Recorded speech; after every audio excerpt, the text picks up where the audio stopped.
On March 20th, 2003, the United States government began its nearly decade-long illegal invasion and occupation of the country of Iraq. They told us that this was to stop Saddam Hussein because he possessed weapons of mass destruction. These weapons of mass destruction, they told us, would devastate the region and threaten world peace. This, they claimed, is why they had to skirt UN Security Council authorization to use force, effectively making the war illegal.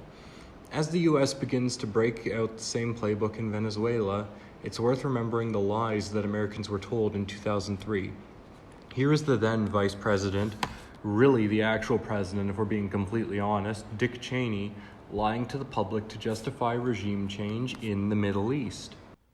Simply stated, there is no doubt that Saddam Hussein now has weapons of mass destruction.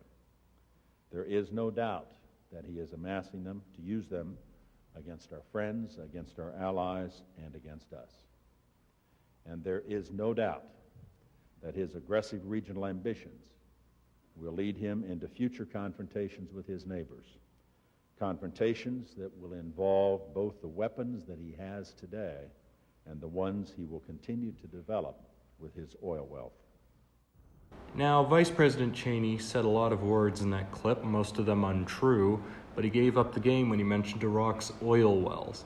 The Iraq War, of course, wasn't motivated by WMDs or democracy. It was motivated by oil and corporate interests. As we now know, Dick Cheney was the CEO of the oil service company Halliburton before he became vice president, and he continued to hold investments in Halliburton during his tenure as the vice president. Halliburton was later found by auditors to have overcharged the U.S. government $108.4 million during the war. Corruption was rampant in the Bush administration, people. Now, the occupation of Iraq ended up being a miserable failure. The so-called Coalition Provisional Authority, led by American diplomat Paul Bremer, immediately privatized Iraq's economy and opened the doors to foreign imports, which led to the native Iraqi population becoming gripped by poverty and unemployment. In fact, the unemployment rate in Iraq exceeded 25% in some regions. This had the ripple effect of local Iraqi-owned businesses going bankrupt, and eventually the withdrawal of US-run multinational corporations. The country became gripped by crime and looting, which was exacerbated by the coalition's shrinking of the Iraqi police force. Now, Iraq is a nation in turmoil, a chilling reminder of the effects of U.S. regime change. Now, the reason I just went on a tirade about Iraq should be clear if you have been following the news.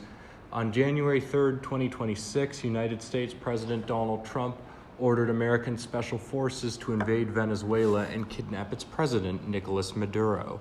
This came after months of the United States bombing Venezuelan boats and a lot of moral posturing about drugs. Drugs have replaced WMDs in the lexicon of manufactured consent.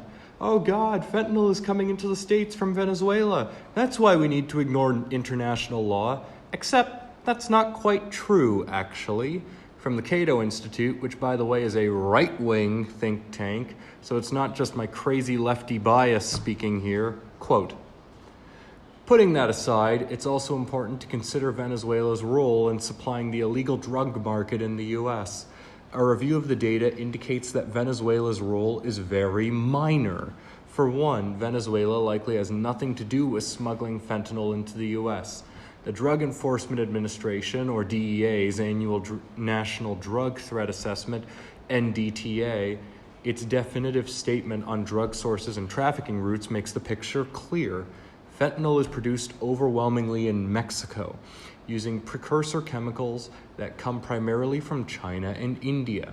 Across every edition of the NDTA, Venezuela never appears as a fentanyl source or transit country. In other words, even the federal government's own drug intelligence apparatus does not link Venezuela to the U.S. fentanyl supply. Despite the NDTA saying that Venezuela is irrelevant in the illicit drug trade, Trump turned drugs into his excuse of choice. In his most on-the-nose piece of policy, he declared fentanyl a weapon of mass destruction. Echoes of Cheney much? However, it's interesting to note that after he took a break from foaming at the mouth, spitting and sputtering about fentanyl coming in from Venezuela, Trump took time out of his busy schedule to pardon former Honduran President Juan Orlando Hernandez. Now, for those of you who don't know who Juan Orlando Hernandez is, what you need to know is that he was serving a 45-year sentence for helping drug traffickers send tons of cocaine into the United States in exchange for millions of dollars in bribes that fueled his political career. That's a quote. What this tells us is that, this doesn't really seem to be about drugs. If it were about drugs, why are we pardoning actual drug traffickers? Of course, this was actually about oil. Like Iraq before it, this was a transparent grab for natural resources on the part of the United States government. That said, Trump did eventually drop the act and admit that this was an act of petrodollar warfare. Here he is recently claiming that Venezuela illegally seized America's oil decades ago. Watch. Just a blockade. Not going to let anybody going through that shouldn't be going through. You remember they took all of our energy rights. They took all of our oil from not that long ago, and we want it back. But they took it. They illegally took it.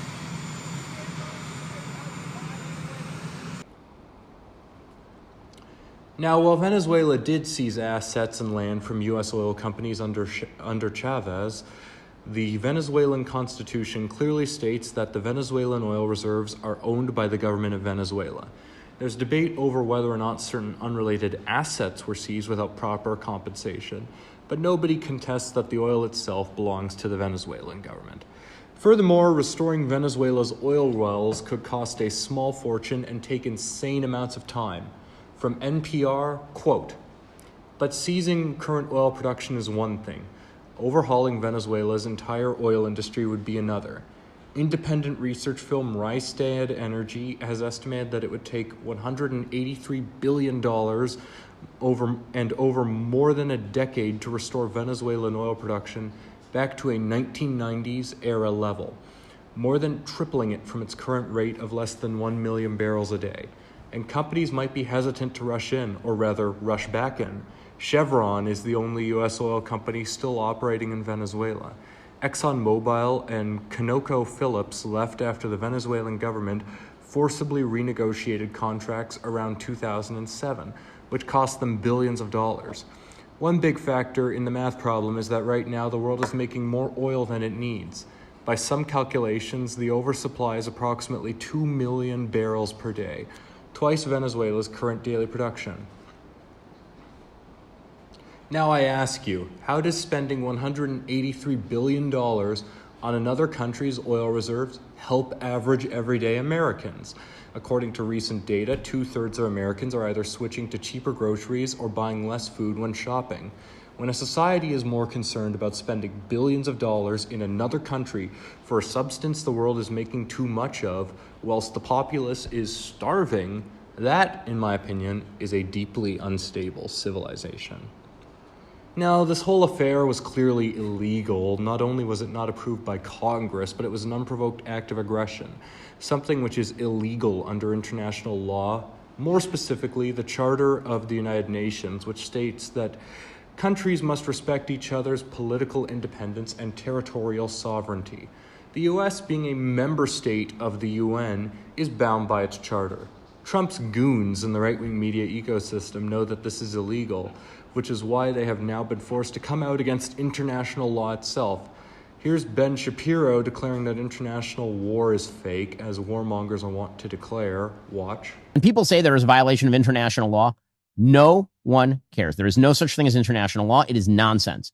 It is nonsense because there is no enforcement mechanism. You know what international law really is? The law of the jungle. The reality is that the strong do what they will and the weak do what they must. That is the law of international relations. There is no alternative to it. All attempts to establish some alternative to it have failed, which is why self-defense is necessary. And now, I apologize for making you listen to 30 seconds of Ben Shapiro. Here I am wringing my hands against war crimes while arguably committing one myself. But that was quite the argument he made. I'm sure most murderers think that the rules against killing others are fake as well. While international law is often poorly enforced, that doesn't mean that the United States isn't in a legal agreement with the United Nations to follow the Charter. And therefore, if the only law of nations is that the strong dominate the weak, might makes right, you can justify anything. In the framework that Ben proposes, why is invading any sovereign nation bad? Why is genocide bad, actually, if the nation committing the crime is stronger than the victim? What he's saying in this clip is not only false, it's also blatantly immoral, as someone has to be to justify something like this. If you think that Venezuela is where this imperialistic crusade ends, you are sorely mistaken. Trump has threatened Colombia and Mexico, both countries with significant oil reserves, by the way. But people in his administration have also started threatening Greenland, which is the autonomous territory of Denmark. Here's White House Deputy Chief of Staff for Policy and Assistant to the President for Homeland Security, so not a small fry in the White House, Stephen Miller, just barking out threats against another nation on national TV. Watch. I'm not take it off the table that the U.S. would use military force to seize Greenland. The United States should have Greenland as part of the United States. There's no need to even think or talk about this in the context that you're asking of a military operation. Nobody's going to fight the United States militarily over the future of Greenland. Now, once you cut through the usual deranged frothing at the mouth insanity of anything that comes out of Stephen Miller's trap, the point he seems to be trying to make is that nobody will come to defend Greenland. So why bother with such foolish things as international law and the sovereignty of other nations? The problem with this little theory of his is that Greenland, as a territory of Denmark, is a member of NATO. If Trump were to attack Greenland, it would create a crisis within NATO and Europe and risk a larger scale war with Denmark and its allies. It's not a stretch to say that there won't be a NATO long after a US invasion of Greenland, or at the very least there will be a diplomatic crisis that will alienate the United States from the entire European continent. This entire thing shows that Donald Trump has a profound disrespect for international law, as well as a brazen disregard for the risks of war. This entire situation is deeply unjustifiable, and that isn't something that just ends with a small Latin American nation. That does it for our opening monologue. Now let's do some rapid-fire reports.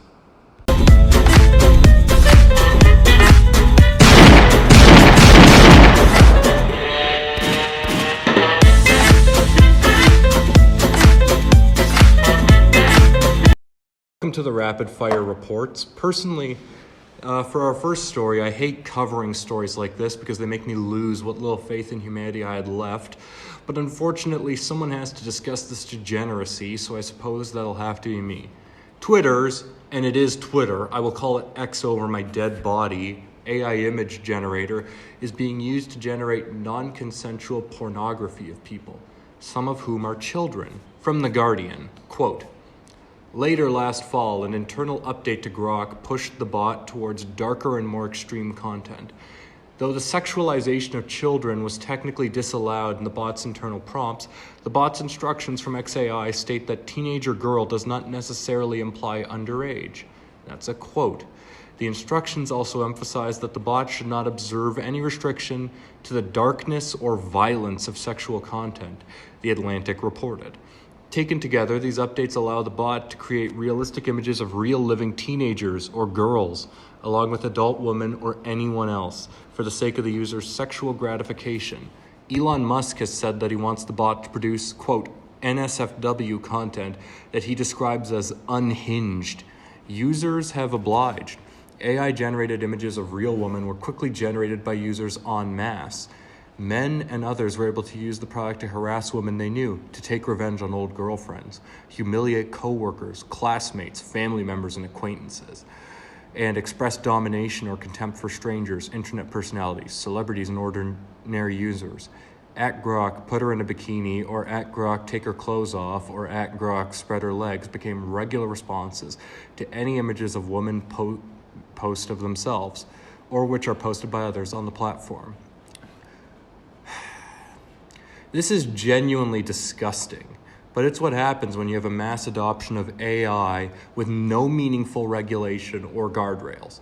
Due to the deregulated Wild West scenario we found ourselves in with AI, it's legally acceptable somehow for the richest man on earth to create a glorified child pornography machine and encourage people to be, quote, unhinged with it.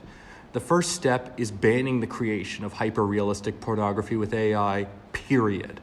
There is no way to simultaneously have a machine that can create a sexually explicit image of anyone you choose and protect people from being exploited. AI pornography represents a clear and present threat to women, to children, to everyone. And before people try to turn this into a free speech thing, it's not. Child pornography obviously is not protected speech because it's illegal, because it's degenerate, but even the non-child pornography related images aren't protected because the majority were not made with the consent of the individual in the image. The story about Grok just reinforces a deeper issue in society, and just to drive home how insane this situation is, here is a clip from the PBS NewsHour discussing the issue of AI deepfake porn. Watch. For years, women have faced sexual harassment online, and with the rise of artificial intelligence, it's only getting worse.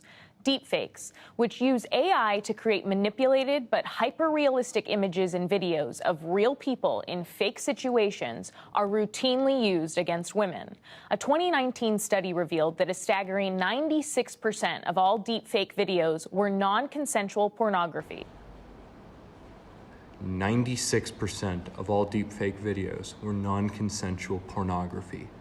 That tells you all that you need to know about this and why it should be banned yesterday.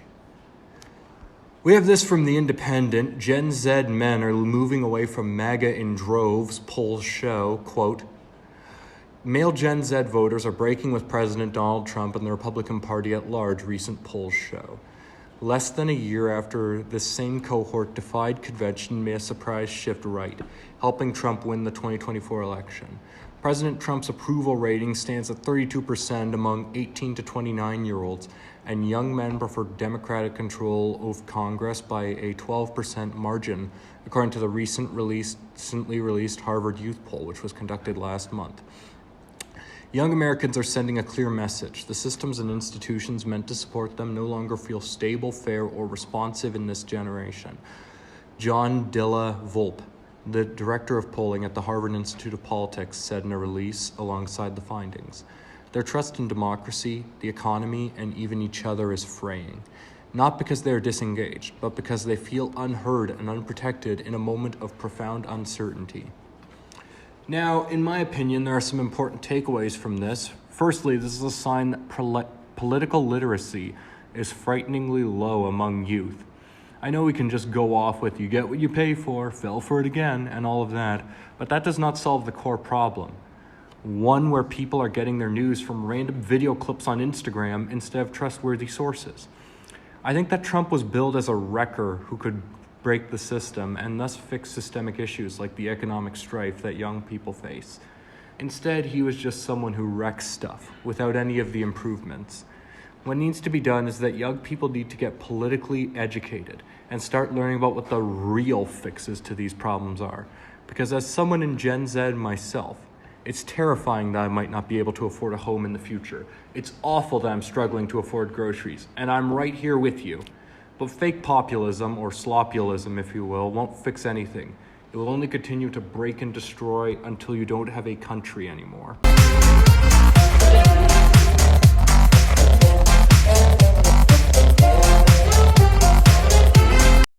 We've done a lot of debunking today.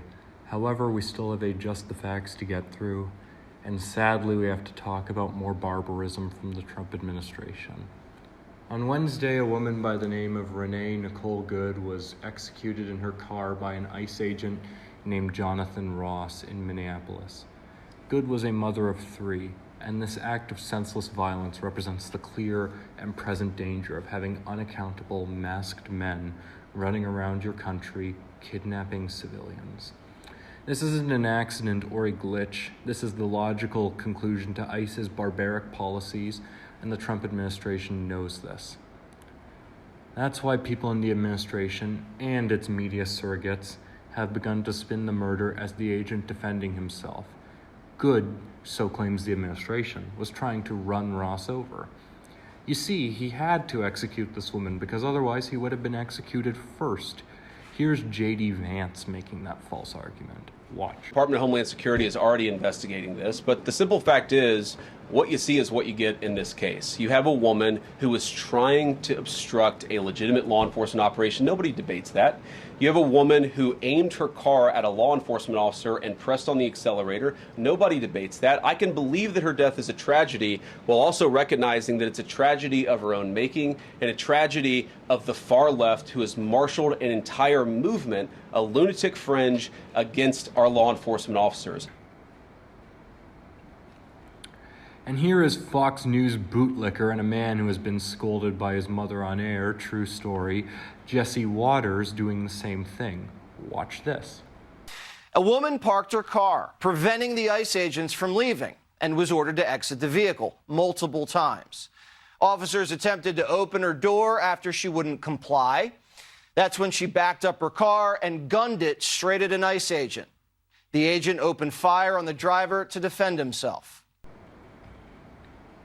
See, murder is acceptable. He had to do it. Her skirt was too short. Oh wait, that's another defense of the indefensible.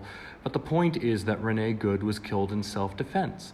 The problem is that that's just not true. From DW, quote, DW Fact Check has examined this video frame by frame. At the start of the video, we see a stationary burgundy SUV, a Honda Pilot, positioned diagonally across the driving lanes of a snow-covered road.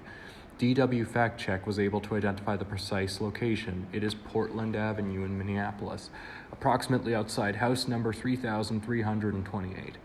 At 9 seconds in, we see two masked officers, there's those masks again, in uniform approach the Honda. At 12 seconds, one of the officers tries to open the door of the Honda. He does not succeed.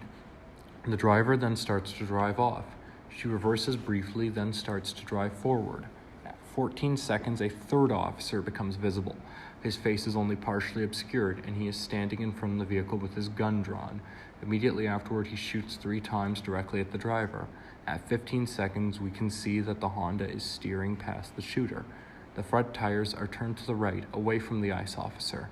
The shooter dodges the car as it starts to move off, remaining on his feet. At 21 seconds, we see the SUV collide with a parked car and come to a stop. The shooter walks slowly toward the vehicle. Trump's claim that the ICE agent was run over is therefore demonstrably false. The shooter was not run over by the woman, and he was able to walk toward her crashed vehicle after firing the shots. This is also clearly apparent from our analysis of stills from the videos. Renee Good was clearly driving away from Ross and was murdered anyway. Again, this is what masked government agents running around with no accountability looks like. Killing of a mother of 3, and then the government telling you to disregard your lying eyes. So I'm sorry, Jesse Waters, J.D. Vance, and other Trump administration officials saying that Renee Good deserved to die, but those are just the facts. Thank you for tuning in to this edition of the Raakman Report. We will be with you presumably next Friday. I'm going to try to make this a more regular thing. If you are watching this from Instagram and or TikTok from a reel, be sure to visit at Raakman Report on Instagram.com and Raakman Report on YouTube. And if you have a tip or a story you'd like to see us cover, please email us at raakmanreport@gmail.com. Thank you. Cheers, and I'll see you in the next one. Stay safe.